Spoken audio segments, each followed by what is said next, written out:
The shortest definition of a gravel bike sounds like this. The tires are buzzing, the legs are spinning, the birds are chirping, the views are incredible. But to help you with the decision whether you should buy a gravel bike or not, we're gonna compare it to the endurance road bike, which sounds like this. We have then a more and less off-road capable machine with the road bike type handlebars, but that's not all. This is a gravel bike, and this is the endurance road bike. The main feature that will differentiate the gravel bike from the endurance road bike is the tire clearance. And it's not only about the width of the tire, but the height also. You see, this is 32 millimeters on the endurance bike, and this is 40C. The other difference, almost no tread here, and some biting teeth here. The Riverside has got a strong hydraulic SRAM rival brakes. Here we also have the hydraulic disc brakes, but from the Ultigra. And our gravel bike has the 12-speed cassette with the SRAM rival AXS electronical shifting. On this side also electronical shifting from Ultigra Di2. And it works like this. You shift down the cassette by using the paddle, the shifter on the button on one side of the handlebars. And you go up the cassette by using the other one. And even though I prefer the way cheaper and still good mechanical shifting, this one works perfect. On the Di2, you've got two buttons on each side, one for shifting up the cassette and the other for downshift. Then the other side will steer your front mech, you see? And it's also super crisp.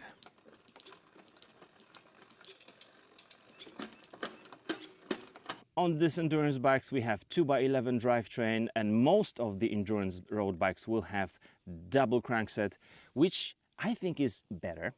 Here we have the 1x12 drivetrain, but as you can see, the frame is also front derailleur compatible, which can be handy. I will tell you when. The carbon frame and full carbon fork is lightweight, and it gives us that playfulness in any terrain. Here also carbon frame, full carbon fork with the rear triangle design for soaking up a little bit of vibration. It's pretty short, the head tube is very long, and we are sitting a bit more upright than on the Riverside. The 27.2 carbon seat post adds up to the compliance of the bike. We also have 27.2 seat posts on the Riverside, but that one is alloy. Since you have the gravel bike and you want to go through sometimes pretty rough stuff, mostly gravel, you want to have tubeless system on your bike. Here both the Hutchinson tires and the Fulcrum rims are tubeless compatible. Actually, you already get the bike without the tubes. The valves are already tubeless, and you get 2 bottles of the sealant which you pour into the tires yourself, and you've got better traction, better control, more compliance, and of course puncture resistance. We're gonna do some experiment. I'm gonna let some air out using almost the minimum pressure for my body weight, and you will see how beautifully it goes through some little rocks. Oh yes, these Hutchinson tires feel very supple now, and there is no risk of doing the so-called snake bite since there is no inner tube. A stone throw from my new studio, beautiful mountains. We're gonna see on the single track how the gravel bike does. Let's go! I'm just gonna see whether we can have kind of flow on this not really technical single track. Just having fun. Can you have fun on the gravel bike here? It feels nimble, the position on the bike is comfortable, but with those 40C tires you can clearly feel they are not made for riding over the rocks. With the clearance of 42C on this bike, you'll know this one is not made for roots and rocks. This is gravel bike.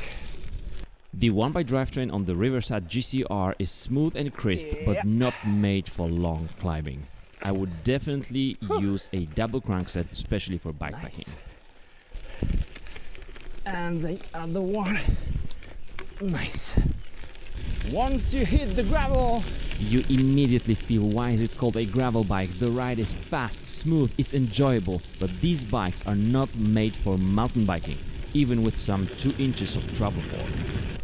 Oh, this is something I need to be careful of. This was the single track, so if your buddy will invite you to go for some light trail riding, you don't have a mountain bike, you don't have a road bike, you have just one gravel bike. It will do the job. It's time for the same single track, but a different bike. Since I don't have too high pressure on this bike either, the wheel rolls nicely also. And I must say that I thought riding endurance bike on this single track won't be very enjoyable, that I'll be waiting until it ends, but on this particular path it feels okay, even though the tire is less wide, it's thinner, and it doesn't have that tread. It's okay, as you could expect. The most difference that you will feel on easy single tracks will be the tires, and that comes down to tire clearance. On the gravel bike, the Riverside I have has up to 42C. This Cultura Endurance has up to 35C.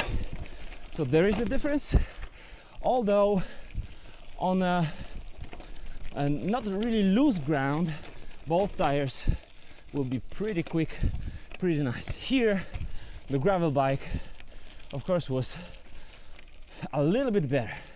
That was something you could actually feel. The geometry, almost the same. Same gravel section on endurance bike. Turns out you can easily use the endurance bike on such a gravel road. Just remember, I'm testing both bikes on the single tracks, which are made for mountain bikes. Neither the gravel bike nor endurance bike are designed for such a riding. I'm just trying to see how far they can get. I wanted to show you the kind of bad tarmac which is okay for the endurance bike and perfect for the gravel bike, but look at this. They just laid a new tarmac right here. And I was checking this a week ago. Okay, found one section which is not finished just yet. This is, of course, they are already working on this tarmac, but this is the kind of tarmac that your endurance bike will go through, and the gravel bike will be just perfect for it.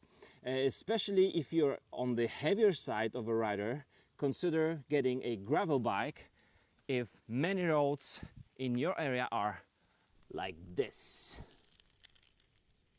Okay, what about both bikes on the tarmac? The endurance road bike will be more silent, more enjoyable and faster than a gravel bike on the nice tarmac. It will also be faster in the corners because it doesn't have those knobby tires. Yet you can always put the thinner tires on a gravel bike, but you can't go over the tire clearance on the endurance road bike. Another yet is that the gravel bike will be slower off-road than the mountain bike, and it also will be slower on the road than the road bike. So if most of your riding is gravel, go for the gravel bike. If not, consider either MTB or roadie. And this leads us to the last point I was supposed to make about the differences between the gravel bike and the endurance road bike, which is gravel bike's bike packing abilities, which this bike has none. There are some fender mounts hidden neatly on the Cultura endurance bike, this one being even removable. We got them on the fork as well.